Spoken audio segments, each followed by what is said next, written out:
Hey everybody, welcome to another exciting episode of Coco and Adults. We're real people bringing you real reviews of all the latest streaming movies and series on Netflix, Amazon Prime, and Disney Plus. And what are we reviewing today, Daltz? I'm not Coco. That's right, I'm not Daltz. See, you're out of practice. I know, I gave Daltz all the hell for the past 3 episodes because he forgot to do it, and now I forgot to do it, so sorry, Daltz. You were influenced by my brilliance. That's true. Every day of my life. And so, welcome, listener, to this Boxing Day edition of the Coco and Adults podcast. On this particular episode, we are talking about The Midnight Sky. Da, da, da. And not actually in an abstract way, we're talking about the movie. The Netflix movie starring David Letterman as an aging scientist stuck in the Arctic, waiting for the space station to come and rescue him. That's essentially what it is. Are they supposed to rescue him now? No, but I think he has hope. Oh, okay. So what do you think it is then? I was supposed to do the summary, but I'm sorry. Okay, go ahead. No, but is it up for debate or? I didn't think he was waiting for them to rescue him, though. I thought he just wanted to make sure the mission was successful and they were able to not come back to Earth. Okay. So it's about David Letterman, and he's an aging scientist warning off the space station that's coming back to Earth from a distant Jupiter moon. And Earth in the meantime has done something to itself and irradiated it itself to a terrible aspect. And so I don't know if I've really done a good job on this summary, actually. You were really gung-ho about doing the summary. See, I wanted to get my David Letterman joke in, and I was so concentrated on that I didn't really pay much attention to the summary. So it's a science fiction flick, and it's actually George Clooney, but he looks a lot like David Letterman. He does. He has the big old fluffy Letterman beard. Like today's version of David Letterman with the white beard and the sort of thin on top. So, Coco, what did you think of this movie? Please help save this podcast. So, wow. Well, I didn't figure you were going to hand it off to me so quickly. So, I could talk some more in gibberish if you want me to. Do you want me to finish the summary or just give you my feedback? Yeah, well, give a little bit more of the summary then.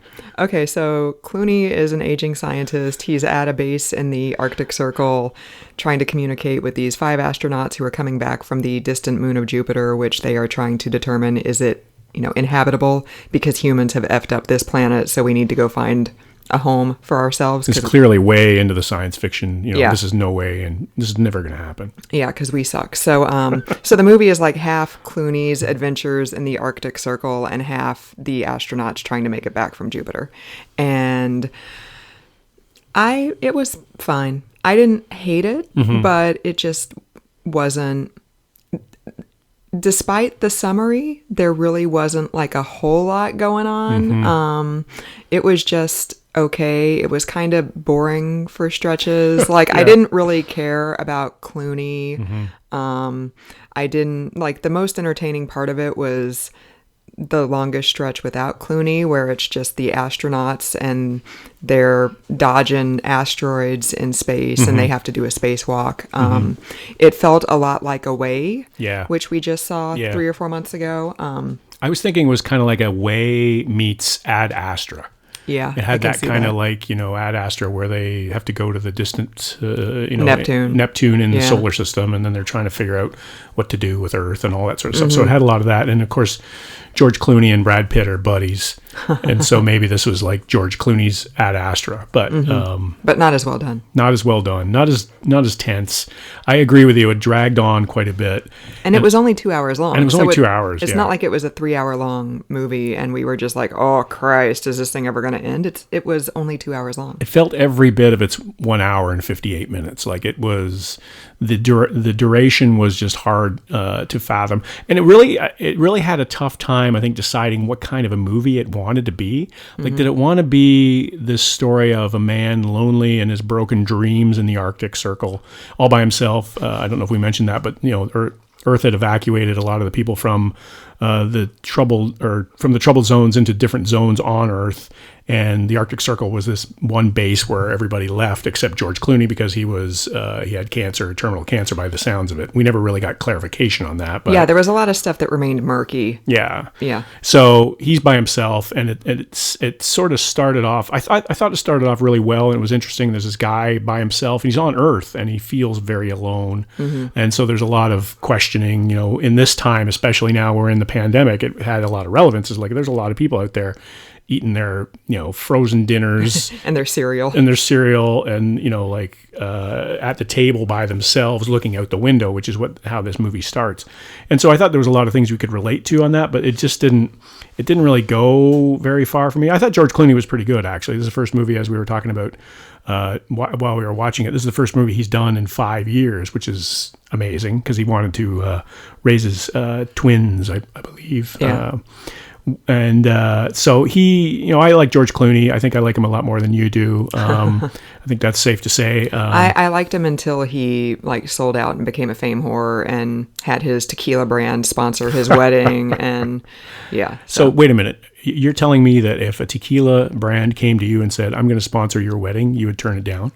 I would not, but I also am not somebody who always talks about how I want to be private. And then here I am, all my famous wedding guests are riding in gondolas down the canals in Venice, and the paparazzi are overhead taking their pictures, and that's not remotely private. Right, exactly. It's kind of hard to lead a private life if your chosen profession is celebrity. Right. Yeah, so I think did it want to be that movie of, man questioning solitude and existence versus the super spectacular space station fighting for survival on its way back to Earth. It didn't seem like there was the long stretches you said that you really liked. It felt like a different movie to me. It didn't feel like they were connected. It felt like George Clooney's part on Earth, even though there was a connection in the story. And this is based on a book by Lily Brooks Dalton, no relation, by the way. It probably feels a lot better as a book than it does as a movie. And the movie just felt like two separate stories.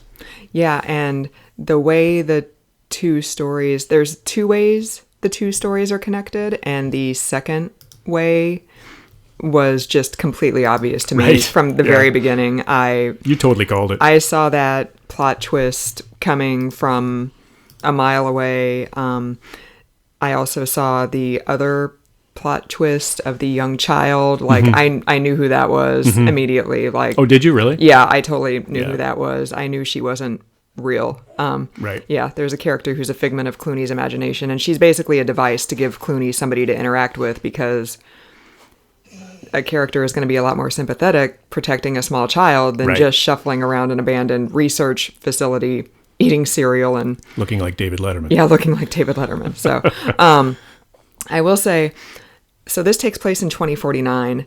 There's a whole lot of crazy ass technological advances that apparently happen in the next 30 years to allow humanity to go to Jupiter and back.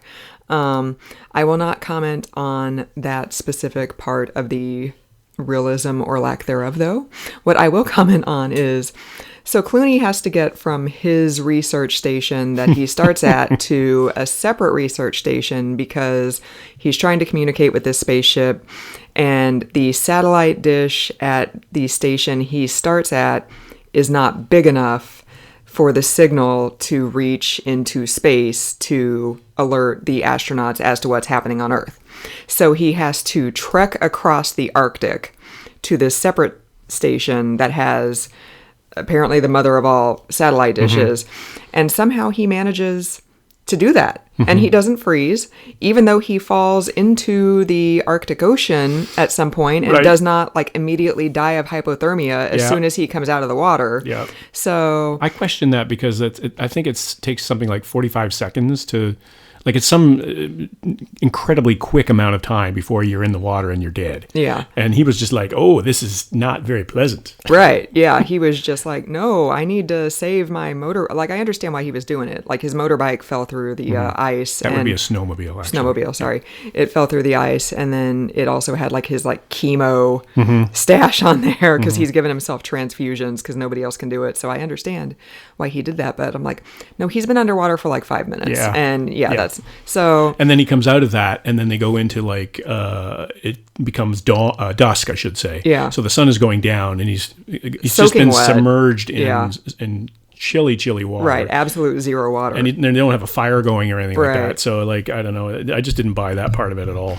Yeah, it was, like I said, leaving aside the fact that in 30 years we're going to be sending people Right. to Jupiter, like Right. that's an extremely unrealistic part of this story. So. But when you think about it, not to be all holy pokey in your story there, but when you think about what we've done in the last 30 years compared to, the developments and the internet and cell phones and all that sort of thing, like 30 years ago is 1990. Yeah, So you think a lot of things have happened in 30 years. So that's true. it's not a huge leap, but at the same time, yeah, I mean, we're not going to Jupiter and back. We can barely get our own planet in order here. We can't even get to the moon. Right. Like we can't even get to the moon. How are we going to get to Jupiter? Yeah. So, Well, and Coco believes that we have not yet been to the moon. So which I've expanded on in previous podcasts. Mm-hmm. So please find those. just a reminder. Yeah. So much ado about nothing, because this, as we're recording this podcast, this is the number one movie on Netflix right now. Mm-hmm. And I'm thinking maybe you should watch like Trailer Park Boys instead or something like that, because it's just not, I don't know. I like George Clooney. I really wanted to like this. I thought it was his Ad Astra, but it didn't live up to that at all. Yeah. Like I said, I didn't hate it, but Yeah. I'd give it like a C. Yeah. It was fine. I'm glad it was only 2 hours. Right. I don't need to watch it again. Yeah. Like the big twists were telegraphed from the very beginning. Like when I can see the big twist coming, like sometimes I can't even remember my own name. And and yet I could see those twists coming. And halfway through the movie, Daltz was like, "Oh, I hope this bad thing doesn't happen to this character." And I'm like, "Well, clearly it's not gonna because of her relation to this other character." And he was like, "Oh, yeah." I totally didn't get it was telegraphed for you completely. I'm sitting there going, I wonder what's the connection between those two people. Meanwhile, all the clues had been presented in the in the flashbacks and everything like that. So that's just me being stupid and you being smart. So yeah, I'd say maybe like one solar panel up. I mean, okay. Not tremendous, but not awful either. And it got like it's getting middling reviews right now. And Yeah, middling to bad. middling to bad, and IMDb and Rotten Tomatoes, like sort of a 50% kind of range in terms of how good it is and how much people like it. So if you like George Clooney, it's fine. George Clooney, I thought, was pretty good in this. I thought he acted pretty well in this. But maybe he was just pretending to be David Letterman, and he was sort of like method acting. You're riding that Letterman pony for I couldn't shake it the whole time I'm watching the movie. I was like, "That's David Letterman." That is legit the very first thing he said. Like as soon as like the opening credits like came up and we saw Clooney with that beard, Daltz was like, "What's Letterman doing in this movie?" I thought this was a George Clooney movie. Right. By the way, George Clooney also directed it, and it was a little bit irregularly directed. Let's say that. Yeah, I can see that. Yeah. So I'd give it like a C C. minus. Yeah. I'm with you. It was fine. I don't need to watch it again. Right. I might read the book though, because I think the book would probably be better.